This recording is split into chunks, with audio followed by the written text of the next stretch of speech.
This house makes a beautiful first impression with all those vines and greenery. It's got a sort of oasis vibe. Was that what you were going for?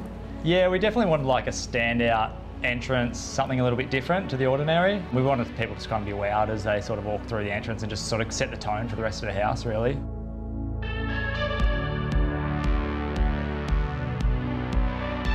It's a narrow site, obviously quite deep. Does that present any challenges with both design and building a space like this? It definitely provided some issues practicality-wise, which we worked with Jayson and overcame quite quickly. It's hard on narrow sites. If it's done incorrectly, it does feel tight. But I think what we've achieved has given the overall presence of a decent-sized footprint house. And talk to me about the design process. You used Jayson Pate as the building designer. Yeah, so it was the first time working with Jayson. Since then we've done more, but from our initial consultation, Jayson was so easy to work with, and we really narrowed down the design. And then me and my wife took care of the interiors.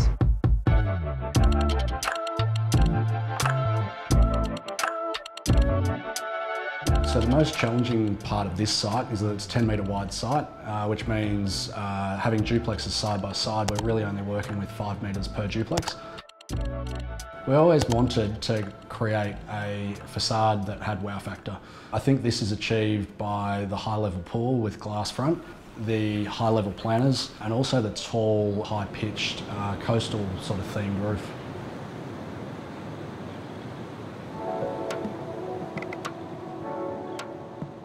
We're literally across the road from the beach here, so it makes sense that the home screams coastal, and it definitely achieves that in the facade with the James Hardie Linea board. I love that it just completely wraps the house and it's not complicated by a lot of other finishes. I think that's really key in its success. Did you have a brief to Jayson in achieving that coastal feel? We definitely wanted the coastal feel given its location, and our brief was generally, we wanted some show-stopping pieces. We also wanted it to be pretty simplistic as well to contrast with those show-stopping pieces. So we chose the James Hardie Linea boards because of the coastal location, but because they're also made from fibre cement, which is resistant to warping and rotting.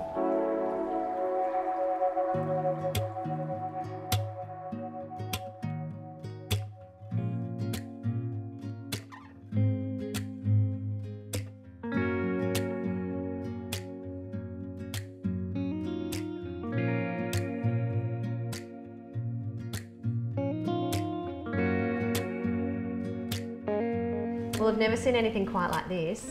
This is real jungle vibes. Yeah, it's a bit different, isn't it? Yeah. Was this your idea? Yeah, it was actually. Okay, I'm impressed because I love plants, but they scare me a little bit because I wouldn't think I could keep them alive, especially like this. Yeah. You've done very well. Yeah, thank you. It's all irrigated, and we honestly don't have to really do much of it set up right at the start. Yeah. It sort of does its thing, and a bit of trimming here and there. And yeah, bit of gardening in the bedroom. Yeah, that's right.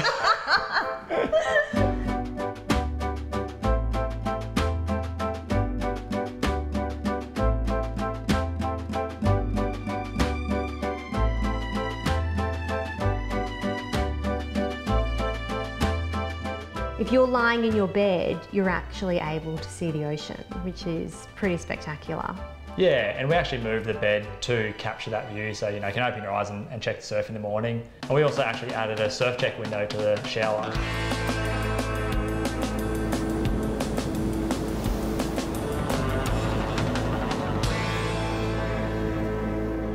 The master bedroom in particular is one of the showpieces of the home. There's high-level glass above planter boxes to let a lot of morning sun in. We've also used a fixed glass panel above the entry door to allow the light from the skylights in the hallway to come back through to the master too.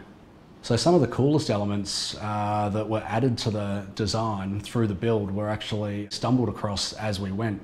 At frame stage, we found a couple of window locations that would be surf check windows from the shower. Also a roof cavity that we turned into a cubby house for kids.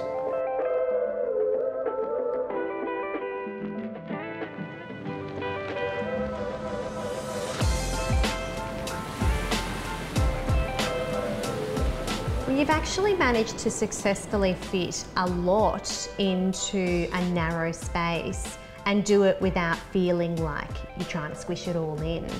It's beautiful. I love the finishes and I love the layout. I love the quality of light. You've done a beautiful job. Thank you very much.